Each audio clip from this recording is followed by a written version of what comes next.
So we're looking at the Rhone Varietals. This has blend of varieties, but the dominant one is that southern Rhone varietal Grenache. It also has Carignan and Syrah as well. This is from the Roussillon. This is from a producer called Clos del Rey. Julien Montagu and his father run this estate. I went to visit it in May last year and was so impressed by the isolation and the hilly complexity of the landscape. It was just beautiful, and the wines were amazing too. And his mother made the best foie gras I have ever tried in my life. So this wine is their sort of everyday wine. It's called La Sabrina, and it's just they actually own about 50 hectares, I think, but they only use 8 hectares of these vineyards to produce their wine because they only want to use the best vines for their own wine. They sell the other grapes to other wine producers. They're looking to save all the old vines from this area.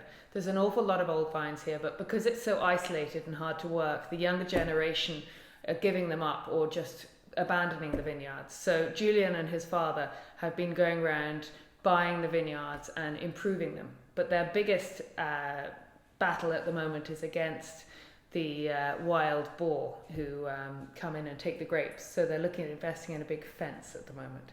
But let's have a look at this. So we have the Grenache, we have Carignan. Carignan is quite hard to grow. The tannins can be quite hard and obtrusive. But with climate change and the warming of the summers, Carignan is actually coming into its own. And careful management means you can produce some really complex wines with it. On the nose, it's very much the raspberry, sort of strawberry notes of Grenache. And you get that black pepper of Syrah. And you get the herbal notes. There's a lot of wild rosemary and thyme around the vineyards and in the hills.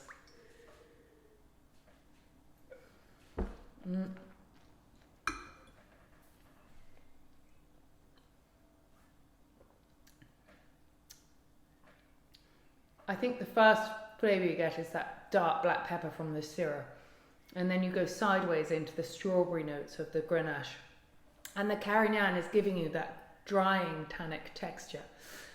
This wine is lovely. I mean, it's great value, and it has all these sort of elements that come into it that give you this lifted finesse. I mean, it's 14.5% alcohol, but it still tastes very fresh. And a lot of this comes from old vines, and the minerality they gain from their roots going meters and meters under the surface. And this minerality actually gives you this sort of lifted streak that can be seen as acidity, but actually is minerality.